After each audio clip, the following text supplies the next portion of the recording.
Hi friends, welcome to Ashok Nagar study circle. ఈ వీడియోలో భారతదేశం యొక్క గవర్నర్ జనరల్ గురించి తెలుసుకుందాం. విలియం బెంటిక్ మొట్టమొదటి భారతదేశ గవర్నర్ జనరల్ ఎవరంటే విలియం బెంటిక్. ఇతను 1828 నుంచి 1835 వరకు పనిచేశాడు. బెంగాల్ గవర్నర్ జనరల్గా ఉన్నటువంటి విలియం బెంటిక్ 1833 చార్టర్ చట్టం ప్రకారం మొట్టమొదటిసారిగా భారత గవర్నర్ జనరల్గా మారాడు. సో ఏ చట్టం ప్రకారం భారత గవర్నర్ జనరల్ ఏర్పాటు చేశారంటే 1833. అంతకుముందు బెంగాల్ గవర్నర్ జనరల్ అనే పేరుని 1833లో భారత గవర్నర్ జనరల్గా పేరు మార్చారనమాట. సో మొట్టమొదటి భారత గవర్నర్ జనరల్ ఎవరంటే విలియం బెంటిక్. ఎవరు మొట్టమొదటి భారత గవర్నర్ జనరల్? William Bentinck. ఇతను కలకత్తాలో మెడికల్ కాలేజీని ఏర్పాటు చేశాడు. సో కలకత్తాలో మెడికల్ కాలేజ్ ఏర్పాటు చేసింది ఎవరంటే విలియం బెంటిక్. ఇతని కాలంలో బ్రహ్మ సమాజం ఏర్పడింది. విలియం బెంటిక్ కాలంలో బ్రహ్మ సమాజం ఏర్పడింది. 1829లో సతీసహగమన ఆచారాన్ని నిషేధించాడు. సో సతీసహగమన ఆచారాన్ని నిషేధించిన గవర్నర్ జనరల్ ఎవరంటే విలియం బెంటిక్. ఎవరి కాలంలో బ్రహ్మ సమాజం ఏర్పడిందంటే విలియం బెంటిక్. ఎవరి కాలంలో బ్రహ్మ సమాజం ఏర్పడింది? William Bentinck. సతీసహగమన ఆచారాన్ని నిషేధించింది ఎవరంటే విలియం బెంటిక్. మెకాలే అధ్యక్షతన న్యాయ కమిషన్ ఏర్పాటు చేశాడు. 1833లో మెకాలే అధ్యక్షతన న్యాయ కమిషన్ ఏర్పాటు చేశాడు. ఎవరి అధ్యక్ష న్యాయ కమిషన్ ఏర్పాటు చేశాడు? మెకాలే. సో న్యాయ కమిషన్ ఏర్పాటు చేసిన గవర్నర్ జనరల్ ఎవరు అని అంటే విలియం బెంటిక్. ఎవరు? న్యాయ కమిషన్ ఏర్పాటు చేసిన గవర్నర్ జనరల్ ఎవరు? William Bentinck. ఇతను తగ్గులను అణచివేశాడు.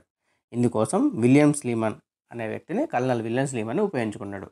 ఎవరు? కల్నల్ విలియం స్లీమన్ని విలియం బెంటిక్. తగ్గులు అణచివేసిన గవర్నర్ జనరల్ విలియం బెంటిక్.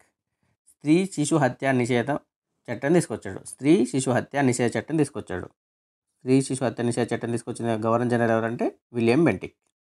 బ్రహ్మ సమాజం ఎవరి కాలంలో స్థాపించబడింది? William Bentinck. సతీ సహగమనాన్ని నిషేధించిన ఎవరంటే విలియం బెంటిక్. స్త్రీ శిశు హత్యను నిషేధించిన ఎవరు? William Bentinck. తర్వాత ఇతను సదర్ నిజామాత్, సదర్ దివానీ అదాలత్లను అలహాబాద్లో ఏర్పాటు చేశాడు. ఇక్కడ అలహాబాద్లో ఏం ఏర్పాటు చేశాడు? సదర్ నిజామాత్, సదర్ దివానీ అదాలత్ కోర్టులను అలహాబాద్లో ఏర్పాటు చేశాడు.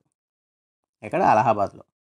సో సదర్ నిజామాత్, సదర్ దివానీ అదాలత్ కోర్టులను అలహాబాద్లో ఏర్పాటు చేసిన గవర్నర్ జనరల్ ఎవరంటే విలియం బెంటిక్. ఎవరు? William Bentinck.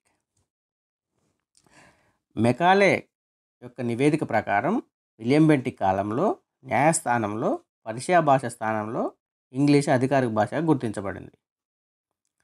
సో ఇంగ్లీషు ఏ భాష స్థానంలో వచ్చిందంటే అధికారిక భాషగా, పర్షియా స్థానంలో అధికారిక భాషగా వచ్చింది. అంతకుముందు పర్షియా ఉండింది, పర్షియా స్థానంలో ఇంగ్లీష్ అధికారిక భాషగా వచ్చింది కోర్టులో.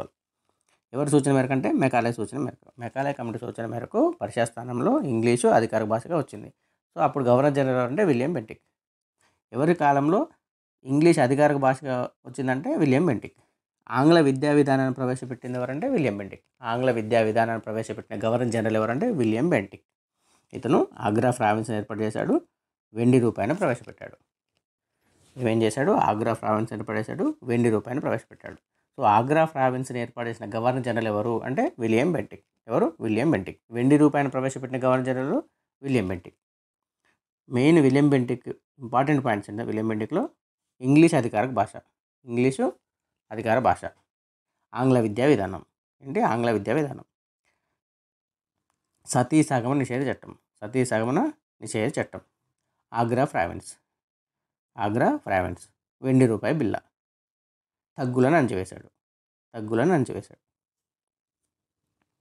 మొట్టమొదటి భారత గవర్నర్ జనరల్. ఈ పాయింట్స్ విలియం బెంటిక్ సంబంధించి గుర్తుపెట్టుకోండి. Next Charles మెట్కాఫే.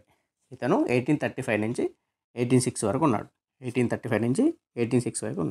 1835లో ప్రెస్ లా చేపడింది. పత్రికల ఆంక్ష చట్టాలు తొలగింపు 1835 అనమాట. పత్రికలపై ఆంక్షల తొలగింపు చేసే చట్టం 1835లో వచ్చింది. ఇయర్ కూడా ఇంపార్టెంటే, 1835లో వచ్చింది. 1835 ప్రెస్ లా ప్రకారం ఇండియా ప్రెస్లపై వివిధ నిబంధనలు తొలగించబడ్డాయి. దీంతో ఈయన్ను భారతీయ పత్రికా విమోచనకారి అన్నారు. భారతీయ పత్రికా విమోచనకారి ఎవరంటే మెట్కాఫే. ఎవరు? మెట్కాఫే. ఎప్పుడు వచ్చింది చట్టం అంటే 1835లో వచ్చింది. 1835. Next lord Auckland. తీర్థయాత్రలపై ఇతను పన్ను రద్దు చేశాడు. తీర్థయాత్రలపై పన్ను రద్దు చేసిన గవర్నర్ జనరల్ ఎవరు అంటే అక్లాండ్. తీర్థయాత్రలపై పన్ను రద్దు చేసిన గవర్నర్ జనరల్ అక్లాండ్. ఇతని కాలంలో మొదటి ఆఫ్ఘన్ యుద్ధం జరిగింది. ఎవరి కాలంలో మొదటి ఆఫ్ఘన్ యుద్ధం జరిగింది? అక్లాండ్.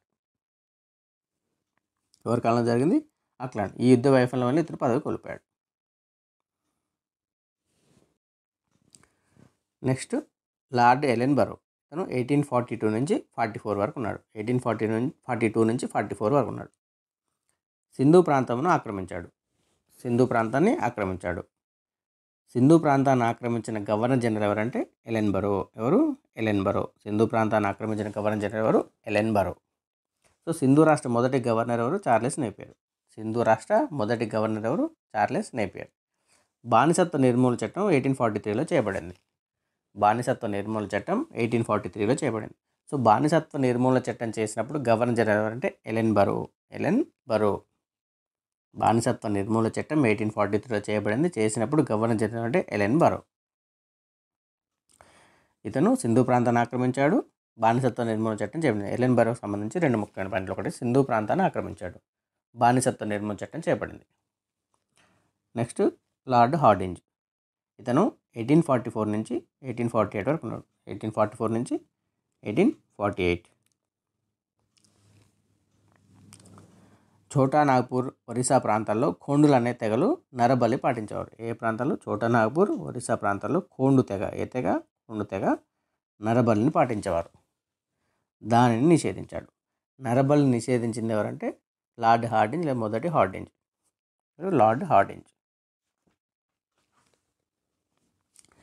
ఇతని కాలంలో మొదటి ఆంగ్లో సిక్కు యుద్ధం జరిగింది. ఈ యుద్ధం లాహోర్ సంధితో ముగిసింది. మొదటి ఆంగ్లో సిక్కు యుద్ధం జరిగినప్పుడు గవర్నర్ జనరల్ ఎవరంటే లార్డ్ హార్డింజ్. సిక్కు యుద్ధం హార్డింజ్. నరబలి నిషేధించినవారంటే హార్డింజ్. తర్వాత 1845లో డేనిష్ స్థావరాలైన సెరంపూర్, ట్రావెన్కోర్లను 120 లక్షలు కొనుగోలు చేశాడు. సో సెరంపూర్, ట్రావెన్కోర్లను 120 లక్షలు కొనుగోలు చేసిన గవర్నర్ జనరల్ ఎవరంటే లార్డ్ హార్డింజ్. సంబంధించి ముఖ్యమైన పాయింట్లు 3. ఒకటి, నరబలి నిషేధించాడు. సిక్కు యుద్ధం, మొదటి ఆంగ్లో సిక్కు యుద్ధం జరిగింది. డానిష్ స్థావరాలైన సెరంపూర్, ట్రావెన్కోర్ ప్రాంతాలను 120 లక్షలు కొనుగోలు చేశాడు. డల్హౌసీ. ఇతను చాలా ఇంపార్టెంట్. ఇది 1848 నుంచి 56 వరకు ఉన్నాడు. 1848లో రాజ్యసంకలన సిద్ధాంతాన్ని ప్రవేశపెట్టాడు. ప్రవేశపెట్టిన గవర్నర్ జనరల్ అంటే డల్హౌసీ. ఇది చాలా ఇంపార్టెంట్ పాయింట్. 1848లో రాజ్యసంకలన సిద్ధాంతం ప్రవేశపెట్టిన గవర్నర్ జనరల్ ఎవరు? డల్హౌసీ. దీన్నే డక్టన్ ఆఫ్ లాప్స్ అని పేరు. డక్టన్ ఆఫ్ లాప్స్ అంటే ఏంటంటే ఎవరికైనా రాజుకి వారసులు లేనప్పుడు తన రాజ్యాన్ని కలిపేసుకుంటారు అనమాట. బ్రిటిష్ సామ్రాజ్యాన్ని కలిపేస్తారు. ఇదే రాజ్యసంకలన సిద్ధాంతం. ఈ రాజ్యసంకలన సిద్ధాంతంలో భాగానే మొట్టమొదటిసారిగా సతారా అనే ప్రాంతాన్ని ఆక్రమించాడు.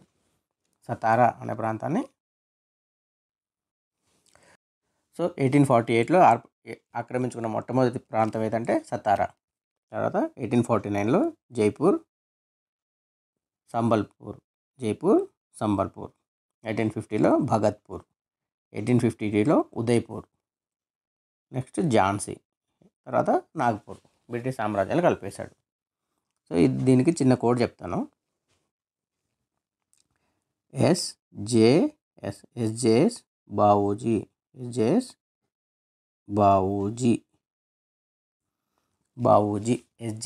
ఎస్ అంటే సతారా. కోడ్ వరుసగా అడుగుతారనమాట. వరుస క్రమంలో ఈ క్రింది ప్రాంతాలను వరుస క్రమంలో అమర్చండి, ఏ ప్రాంతాలని మొదట ఆక్రమించుకున్నాడని సీక్వెన్స్లో అడుగుతారు. సీక్వెన్స్ పెట్టమని అడుగుతారు బిట్. సో మొదట ఎస్ అంటే సతారా, జే అంటే జైపూర్, ఎస్ అంటే సంబల్పూర్, బి అంటే భగత్పూర్, ఊ అంటే ఉదయ్పూర్, జీ అంటే ఝాన్సీ. ఎస్జేఎస్ బావూజీ అని గుర్తుపెట్టి. ఏ ప్రాంతాలంటే ఎస్జేఎస్ బావూజీ. ఇది ఎట్లా, ఈ ఎస్జేఎస్ బావూజీని ఎలా గుర్తుపెట్టుకోవాలంటే ఎస్జే అంటే ఎస్జే సూర్య డైరెక్టర్ ఎస్జే సూర్య. బావూజీ అంటే విక్రమార్కుడు సినిమాలో విలన్ పేరు బావూజీ. విక్రమార్కుడు సినిమా ఒకసారి మీకు చూడకపోతే ఒకసారి చూడండి, అందులో విలన్ పేరు బావూజీ.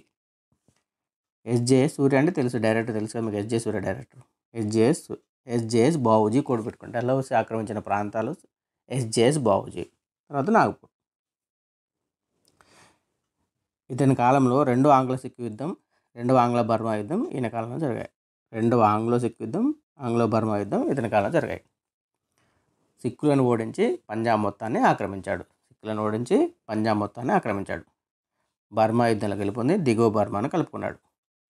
సో రెండవ ఆంగ్లో సిక్కు యుద్ధం ఇతని కాలంలో జరిగింది. రెండవ ఆంగ్ల బర్మా యుద్ధం ఇతని కాలంలో జరిగింది. రాజ్య సంక్రమణ సిద్ధాంతం ప్రవేశపెట్టిన గవర్నర్ జనరల్ ఎవరంటే డల్హౌసీ. ఇతను మొట్టమొదటి ఆక్యుపై చేసిన ప్రాంతం ఏంటంటే సతారా. సతారా. ప్రత్యేక పంజాబ్ రాష్ట్రాన్ని ఏర్పాటు చేశాడు. ఇతని కాలంలో సంతాలు తిరుగుబాటు చేశారు. సో ప్రత్యేక పంజాబ్ రాష్ట్రాన్ని ఏర్పాటు చేసిన గవర్నర్ జనరల్ ఎవరంటే డల్హౌసీ. ఎవరి కాలంలో సంతాలు తిరుగుబాటు చేశారంటే డల్హౌసీ.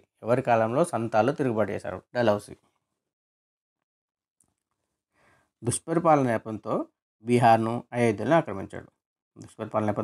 ఏ ప్రాంతాలను ఆక్రమించాడు? బీహారు, అయోధ్య. అవేమో రాజ్య సంక్రమణ సిద్ధాంతం ద్వారా ఆక్రమించిన అంతకుముందు ఎస్జేఎస్ బావూజీ. ఈ బీహార్, అయోధ్యను దుష్పరిపాలన పేరుతో వీటిని ఆక్రమించాడు. దుష్పరిపాలన పేరుతో ఆక్రమించిన రాజ్యాలు ఏంటంటే బీహారు, అయోధ్య. తర్వాత పీష్వా బాజీరావు టుమానా అతని కుమారుడైన దొండేపంత్ నానాసాహెబ్కు, దొండేపంతే నానాసాహెబ్ అనమాట, అతనికి పెన్షన్ ఇవ్వలేదు. మొఘల్ చక్రవర్తి అనే బిరుదు కూడా మొఘలు లేకుండా చేయాలని ప్రయత్నం చేశాడు. బాజీరావు కుమారుడు దొండేపంత్కు పెన్షన్ ఇవ్వలేదు. మొఘల్ చక్రవర్తి అనే బిరుదు మొఘలు లేకుండా చేయాలని ప్రయత్నించాడు. గవర్నర్ జనరల్ కేంద్ర కార్యాలయాన్ని కలకత్తా నుండి సిమ్లాకు మార్చాడు. సో గవర్నర్ జనరల్ కార్యాలయాన్ని కలకత్తా నుంచి ఎక్కడికి మార్చాడంటే సిమ్లాకి. గవర్నర్ జనరల్ కేంద్ర కార్యాలయాన్ని కలకత్తా నుంచి సిమ్లాకి మార్చిన గవర్నర్ జనరల్ ఎవరంటే డల్హౌసీ. సిమ్లాకి మార్చింది ఎవరంటే డల్హౌసీ. సిమ్లాను వేసవ రాజధానిగా చేసుకున్న గవర్నర్ జనరల్ ఎవరు? డల్హౌసీ. 1851లో మొదటి టెలిగ్రాఫ్ లైన్ కలకత్తా నుంచి ఆగ్రాకి ఇస్తాడు. మొట్టమొదటి టెలిగ్రాఫ్ లైన్ ఎప్పుడు? 1851. ఎక్కడి నుంచి ఎక్కడికి? కలకత్తా నుంచి ఆగ్రాకు. సో మొదటి టెలిగ్రాఫ్ లైన్ ఏర్పాటు చేసింది ఎవరంటే డల్హౌసీ. 1852లో కరాచీలో తపాలా బిల్లును ప్రవేశపెట్టాడు. మొట్టమొదటి తపాలా బిల్లు ఎక్కడ ప్రవేశపెట్టాడు? కరాచీ. ఎవరంటే డల్హౌసీ. సో పోస్ట్ ఆఫీస్ అంటే మనకు డల్హౌసీ గుర్తు రావాలి. టెలిగ్రాఫ్ కానీ తపాలా బిల్లు కానీ. 1854లో వుడ్స్ డిస్పాచ్ను ఆమోదించాడు. పాశ్చాత్య విద్యా విధానానికి మాగ్నా కార్టా. దీనిని పాశ్చాత్య విద్యా విధానానికి మాగ్నా కార్టా వరుస. ఇది చాలా ఇంపార్టెంట్. వుడ్స్ డిస్పాచ్ పాశ్చాత్య విద్యా విధానం మాగ్నా కార్టా ఏంటంటే వుడ్స్ డిస్పాచ్. ఎప్పుడు? 1854. సో ఈ వుడ్స్ డిస్పాచ్ని ఏర్పాటు చేసినారంటే డల్హౌసీ. ఈ చిన్న కోడ్ చెప్తా దీనికి. వుడ్స్ డిస్పాచ్ అంటే వుడ్స్లో వుడ్ గుర్తుపెట్టుకోండి. వుడ్ అంటే ఏంటి? చెక్క. డల్హౌసీ అంటే డాల్ అని గుర్తుపెట్టు. డాల్ అంటే డాల్ బొమ్మ. వుడ్స్ అంటే వుడ్, అదేమో డాల్, చెక్క బొమ్మ అని గుర్తుపెట్టుకోండి. చెక్క బొమ్మ. సో ఈ వుడ్స్ డిస్పాచ్ని ఏర్పాటు చేసిన గవర్నర్ జనరల్ ఎవరంటే డల్హౌసీ. 1853 వాయవ్య ప్రాంతంలో థామ్సోనియం సిస్టమ్ అనే విద్యా విధానాన్ని ప్రవేశపెట్టాడు. ఏ విద్యా విధానం? థామ్సోనియం సిస్టమ్ అనే విద్యా విధానాన్ని ప్రవేశపెట్టాడు. కలకత్తా, బాంబే, మద్రాసు యూనివర్సిటీలు ఏ నివేదిక ఆధారంగా ఏర్పడ్డాయంటే వుడ్స్ నివేదిక ఆధారంగానే ఏర్పడ్డాయి. కలకత్తా, బాంబే, మద్రాసు యూనివర్సిటీలు వుడ్స్ నివేదిక ఆధారంగానే స్థాపించబడ్డాయి అన్నమాట. వితంతు పునర్వివాహ చట్టం 1856లో చేశాడు. ఇది ఇంపార్టెంట్. వితంతు పునర్వివాహ చట్టాన్ని చేసింది ఎవరంటే డల్హౌసీ. వితంతు పునర్వివాహ చట్టం చేసింది ఎవరు? డల్హౌసీ. స్త్రీ శిశు హత్య నిషేధించింది ఎవరు? William Bentinck. వితంతు పునర్వివాహం చేసింది ఎవరు?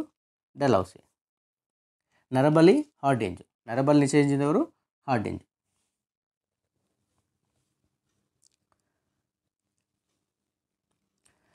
రైల్వేలకు పునాది రాయి వేశాడు.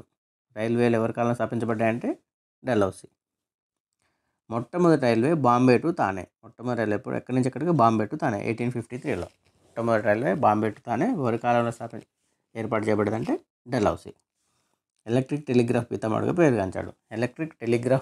ఎవరంటే డల్హౌసీ. ఈ ఎలక్ట్రిక్ టెలిగ్రాఫ్ డిపార్ట్మెంట్కు సూపరింటెండెంట్గా షాంగ్నెస్సేను నియమించాడు. ఆధునిక పోస్టల్ విధానానికి పునాది వేశాడు. 1854లో పోస్ట్ ఆఫీస్ చట్టం జారీ చేయబడింది. ఆధునిక పోస్టల్ విధానానికి పునాది రాయివేశాడు. 1854లో పోస్ట్ ఆఫీస్ చట్టం జారిపోయింది. ఎలక్ట్రిక్ టెలిగ్రాఫ్ పితామహుడిగా పేరుగాంచాడు. పోస్టల్ స్టాంపును కరాచీలో విడుదల చేశాడు. మొట్టమొదటి telegraph line. So post office అంటే మీకు డెల్హౌసీ గుర్తు రావాలి. పోస్ట్ ఆఫీస్ అంటే డెల్హౌసీ గుర్తు రావాలి. ప్రజాపనుల శాఖ లేదా పబ్లిక్ వర్క్స్ డిపార్ట్మెంట్ ఏర్పాటు చేశాడు. ప్రజాపనుల శాఖ లేదా పబ్లిక్ వర్క్స్ డిపార్ట్మెంట్ ఏర్పాటు చేసిన గవర్నర్ జనరల్ ఎవరంటే డెల్హౌసీ. ఒక వ్యవసాయ సంస్థను కలకత్తాలో ఏర్పాటు చేశాడు. వ్యవసాయ సంస్థను ఎక్కడ? కలకత్తాలో ఏర్పాటు చేశాడు. డెల్హౌసీకి సంబంధించి చాలా ఇంపార్టెంట్ పాయింట్స్ ఉంటాయి, గుర్తుపెట్టుకోండి. భారత రైల్వేల పితామహుడు. భారత రైల్వేల పితామహుడు. ఆధునిక భారత పితామహుడు అని కూడా అనొచ్చు. ఆధునిక భారత పితామహుడు అని కూడా అనొచ్చు. మొదటి రైల్వేలను బాంబే టు తానే వరకు వేయించాడు. ఎక్కడి నుంచి ఎక్కడికి? బాంబే టు తానే. పబ్లిక్ వర్క్స్ డిపార్ట్మెంట్ ఏర్పాటు చేశాడు. పబ్లిక్ వర్క్స్ డిపార్ట్మెంట్ ఏర్పాటు చేశాడు. రాజధానిని కలకత్తా నుంచి సిమ్లాకి మార్చాడు. రాజధానిని కలకత్తా నుంచి సిమ్లాకి మార్చాడు. టెలిగ్రాఫ్ లైన్ కలకత్తా నుండి ఆగ్రాకు. టెలిగ్రాఫ్ లైన్ ఎక్కడి నుంచి ఎక్కడికి? కలకత్తా నుంచి ఆగ్రాకు. తపాలా బిల్లును ఏర్పాటు చేశాడు. తపాలా బిల్లును ఎక్కడ ప్రవేశపెట్టాడు? కరాచీలో. Wood's dispatch. వుడ్స్ డిస్పాచ్ని ఏర్పాటు చేసిన ఎవరు? డెల్హౌసీ. రాజ్య సంకలన సిద్ధాంతం ప్రవేశపెట్టింది ఎవరు? డెల్హౌసీ. రాజ్య సంకలన సిద్ధాంతం ప్రవేశపెట్టింది ఎవరు? డెల్హౌసీ. ఈయన ఆక్రమించుకున్న ప్రాంతాలు ఏంటంటే ఎస్జేఎస్ బావోజీ. ఎస్జేఎస్ బావోజీ.